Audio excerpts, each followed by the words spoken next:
Pause if necessary, but please take a moment to read the following. Hello and welcome to the third video in the tracer series. As you can see, the tracer has moved on quite a bit from the last video, and we're now looking at it fully assembled. What I'm going to do in this video is a slight change from the previous two videos, in that I'm going to start with the fully built item and I'm going to describe how it's been built rather than going through the actual build process. I've spoken to a number of people, and obviously I'm new to YouTube myself, and from what they've said, this is the method that they would prefer. And bearing in mind that the people building this are likely to have a lot of experience of building electronic items, I think they're probably right. So what we have here is the RadioElec valve tracer. This is the actual circuit board that forms part of the kit. With the kit you get a number of items such as the USB board, some ferrite beads, the capacitor that you can see here, a disc with instructions, and basically it's up to you to supply the rest of the components.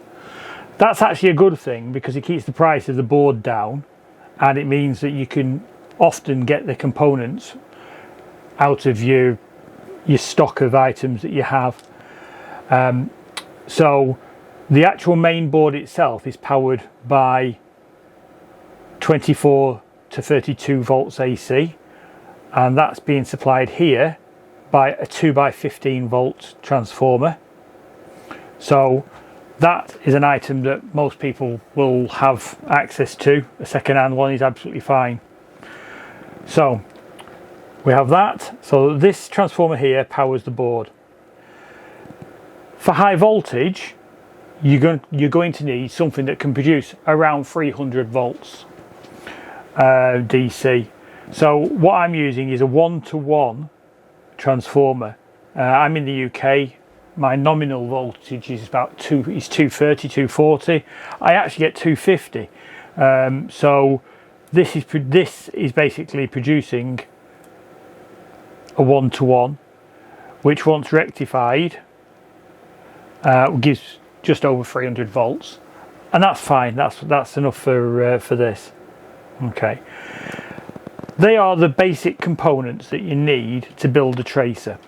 So your 1-to-1 transformer, or 2-to-1 if you're American, a 30 volt AC or something similar, and the main board.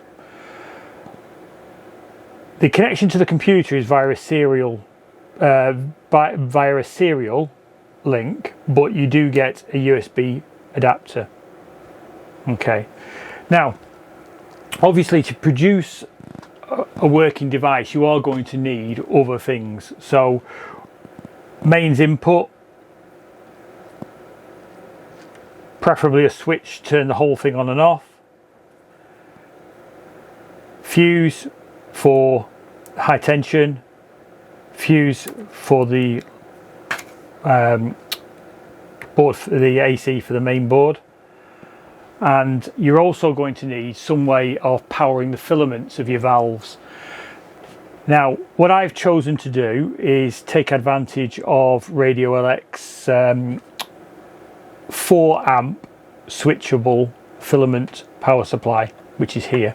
You don't need to use their supply, and you can actually heat the filaments off a bench power supply, which is a perfectly reasonable thing to do. Bench power supply hooked up, set the voltage to the correct filament voltage, away you go. You don't need that, but it makes it very usable having the filament transformer in the box itself. If you're only going to test preamp tubes, Most of those don't require more than 1 grid voltage. The tracer board is designed to provide that grid voltage, and therefore if you are only testing things like 12AX7s, stuff like that, that's again all you need. However, what I want to do is show you how to build a tracer which will handle some power tubes as well. So we're going to need a second grid supply, and again I've raided the RadioElec parts bin for their grid 2 supply. This supply basically provides between about 50 and about 300 volts. You'd have to look up the exact specifications on their website, but basically that's adjustable manually. And here we have the potentiometer that you use to adjust that voltage. The filament supply is connected via this lead to a switch which has 3 positions, and those 3 positions provide you with 4, 5 or 6.3 volts, which covers most valves. Almost all of the valves I regularly use, I have it sat on the 6 volt or 6.3 volts, and that's basically fine. So that covers what you're going to need to actually build the device. And what I've done is I've taken an IEC main socket. It happened to have a switch and a fuse, so I've made use of those, and basically I have the live going through the fuse, and I've got a 0.5 amp fuse in there. The output of that I then send to individual fuses for the for the main board, a 5 volt board which I'll explain in a moment, the high tension, the filament and G2, each of those having their own fuses. I've then separately fused the grid 2 supply and the filament with their own fuses. The filament supply is good for 4 amps of power, so I've got a 3.5 amp fuse covering that, and the G2 I've just put a 100 milliamp fuse in that, so that covers the main side of it. The neutral or return, depending on where you are in the world, goes to a block here where I have all the takeoffs for each device. One thing I wanted to do was have some telltale lights to actually show what is happening. So what I've done is I've taken one of these small AC to 5 volt DC blocks. They cost about £5, and it's just tidier than adding yet another transformer and rectifying it. So I've got this little tiny 5 volt DC power supply here, and from that I take it out to 8 pins, 4 ground, 4 5 volt, and from there through a current limiting resistor to 2 LED connections. Basically one of those goes off to the front, and that allows me to power the telltale lights. I've currently got a 2-pin female connector with an LED stuffed in it, and that just lights up. So while I've got it apart, I can see it's live, and that covers the basics. If I show you the top, you can see the potentiometer for the grid 2 and the switch for the filament. I have optionally added 2 displays, one for the grid and one for the filament, so that I can see what voltage the second grid's giving out and which position the filament's in, just to make it easier. They only cost about £5 each, these little displays, so that's good for that. On the front, I've taken the switch from the main board. So on the main board there are a number of pins, and a lot of these are for optional ways of wiring it. So in here I've got 2 pins which are where there is normally an LED on the board itself for testing purposes. Now what I've done is I've removed the LED, fitted 2 pins and taken that through to an LED on the front. Also there are 4 additional pins: ground, test, ground, scope. As I have ground elsewhere, I've just had to take 1 wire from test and 1 from scope, which go to these switches.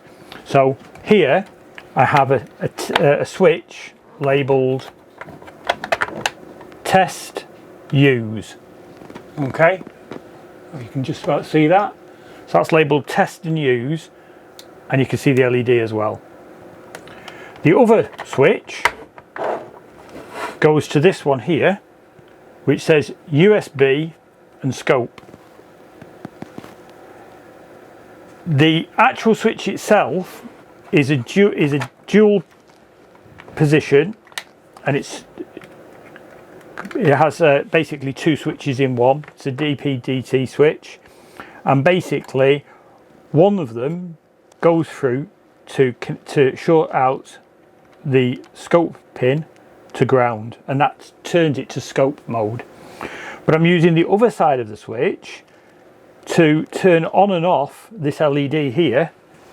So if it's in the scope position, that red light comes on and the scope socket is active. The last switch switches this op amp here, it's connected to this op amp here, and basically it's to select high or low. So it depends on how much power the tube is giving out as to which pin you want to connect the scope to, because obviously you want the display to fit on the scope, so that's what that extra switch is for. And then on the front we have ground, we have plate, grid, that's grid 1, and then the cathode, another ground, grid 2, another ground, filament. The connections are all shown in the actual manual, except for the optional 5 volts which I've used, and obviously I've made use of every option so that I can create something that is right, and we can demonstrate every one of the options that are built into it. The only thing that is slightly different with this particular one is the mini USB connector that was on it. I managed to knock off whilst I was building it. So what I've done is I've actually wired a full-size USB-B socket down onto the actual pins from the surface mount mini USB. Very, very, very fine pitched pins, so that was quite a job. I've actually videoed that, and I might put that up on the channel if anyone's interested in looking at the repair of that board using the trinocular microscope. But that's basically the build. So what I'm going to do now is I'm going to just put the lid back on. in a moment I'll put that back together again and start the video again. What you will need as well as that is some way of attaching your valve sockets. Now, building guitar amplifiers means that the vast majority of the tubes that I use, in fact all of the tubes that I use generally, are either octal tubes or nonal tubes, and the vast majority are in the vast majority are octal tubes in the 6V6, 6L6, KT88 type pinout, and the preamp tubes, the vast majority are nonal 12AX7, AY7, AU7 and the like. So to me this would do. Obviously the octal socket isn't wired up, in fact it's not even screwed on, it's it just sat there, so that would do it. And what I've done is, just to make demonstrating it easier, I've color coded the sockets to the 12AX7 type dual triode design. So basically we have the ground for the filament and the two filaments, then we have the two plates, the two grids, two cathodes, and that's fine. So what you can do is you can connect them to the relevant socket on the box and away you go. One thing I have done is I've designed this box here. So we have the box in blue and a plate. Now I've done various different plates, so this plate would fit in the same box, and I can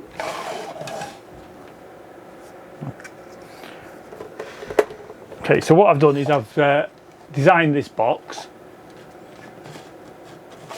and various plates just fit into the box. The files to print these boxes and the plates I'll put on Thingiverse and link to in the description, but that's basically all these are. Now this particular box would cover an octal and a nonal, as I said before, but what I've done is I've done a special box just for the 12AX7 type.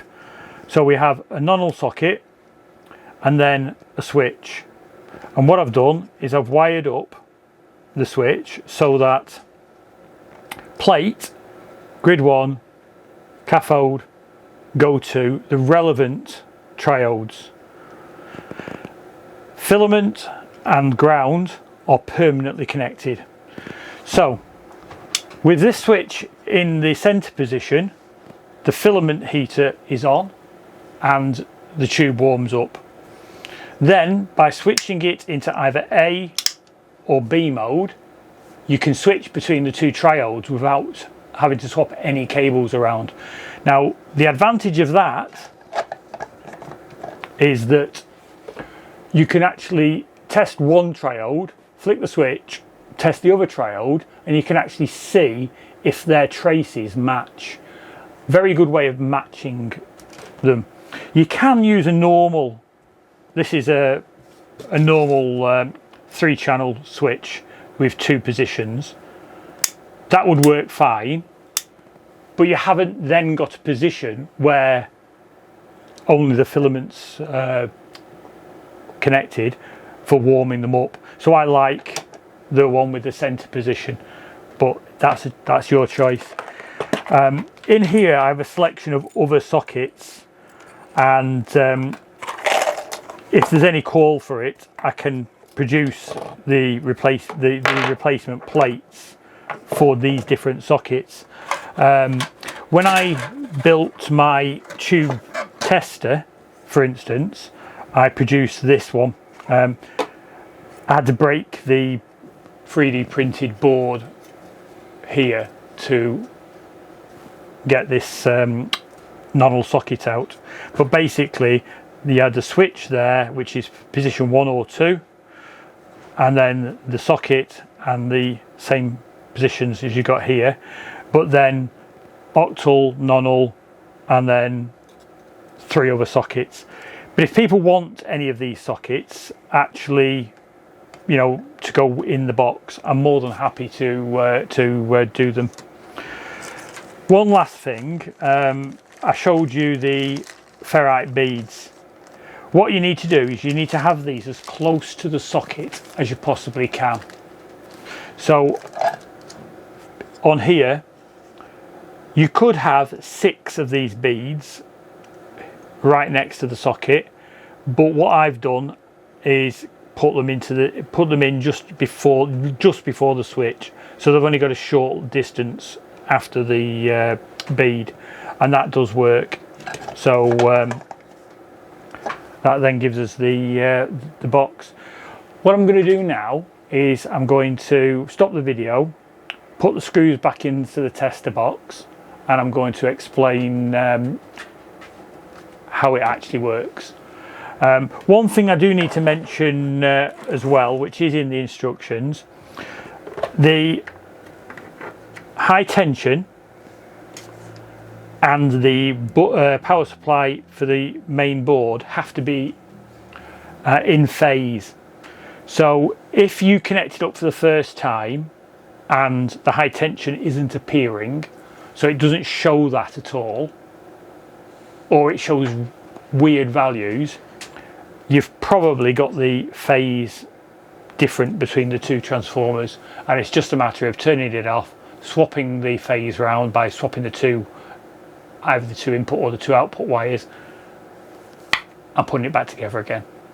Okay, so I'm going to put that back together again now, and I can switch to the computer to show you the device in use.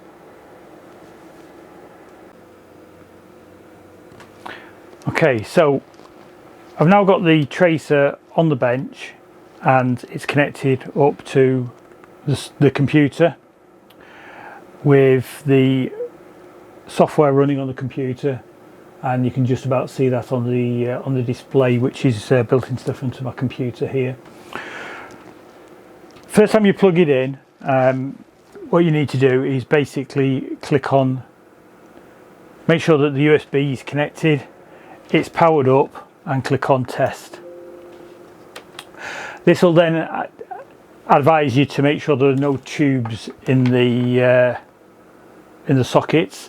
That is if you've got basically it permanently attached to a socket.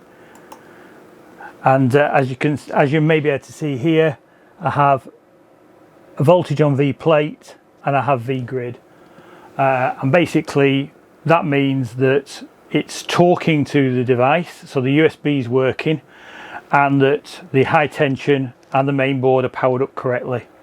So we're happy with all that. On the top I can see that I've got 6.3 volts and grid 2 is currently set at 315.4, which is of no relevance to what I'm about to do. So what I'm going to do is I'm going to take it out of test mode, and I'm going to connect it up to a preamp tube, and we'll just run the tracer for the first time. Box of tubes,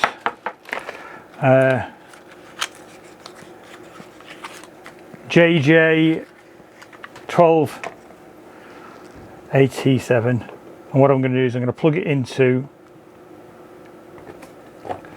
my box here, the one that I created for these type of tubes, and I'm going to connect up grid 1, plate, cathode, ground, and filament. Right, now at this point the 12 volt, well, sorry, the 6 volts from the filament heater is now heating up the tube, and I can see a faint orange glow there on the tube. And what I now need to do is set the parameters for the trace, So I'm going to just do that and I'll be back with you in a moment. Okay, so I've used the drop downs at the top of the screen and I've set the voltage at the grid minimum maximum, the maximum plate voltage, the maximum cathode and the current measurement.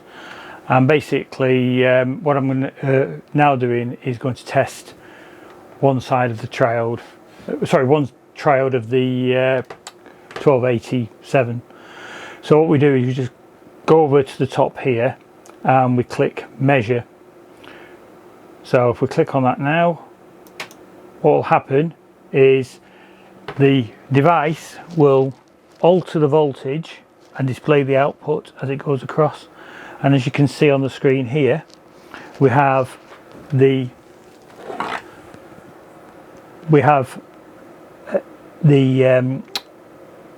grid at 0, -1, -2, -3, -4, -5, -6, -7 with the corresponding output. So this shows that that tube is working and we can move on to the next one. This version of the software doesn't allow you to actually have more than one test on the screen at once. There is a newer version, but that's not been released yet. The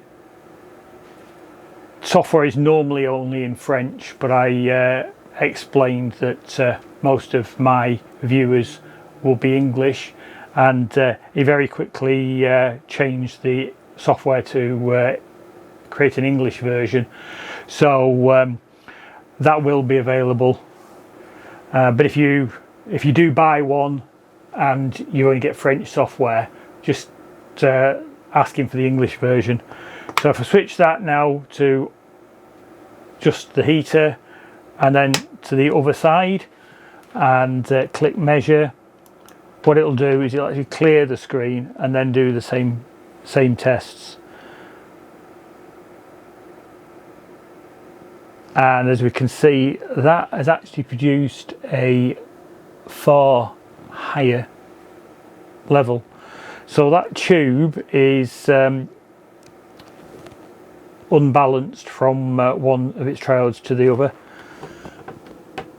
by some considerable margin. So if we just switch back to the other triode and give it another go.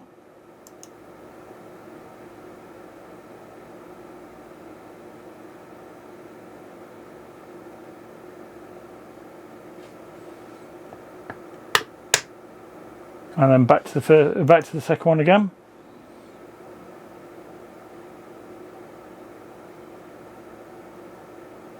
And it's repeatable. So that tube is out of balance. What I will do is I'll test it now on my tracer just to make sure that it isn't a fault with the wiring. The only place the fault can be is in this box, because it was obviously it was repeatable with it in different positions. So what I will do actually is I will use this board and see if it stays the same. So it's now just the filament.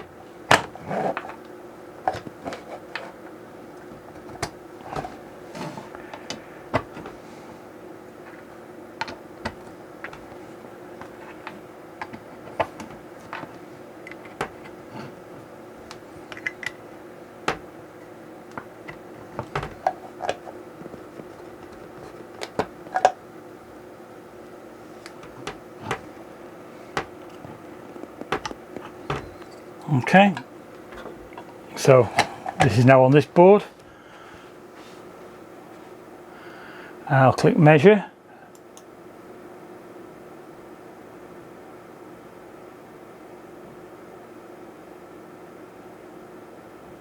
And that's the high one. And I will now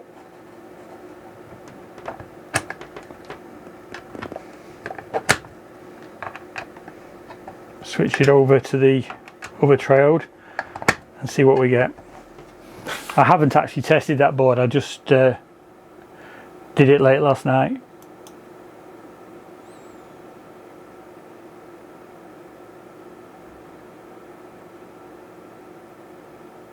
Yeah, it's the tube that is somewhat out of balance, which is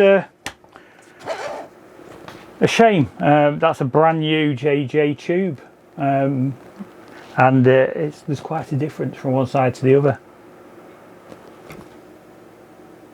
I'm going to leave it there now, but in the next video we're going to test some power tubes, and I'm probably going to build some further valve boxes.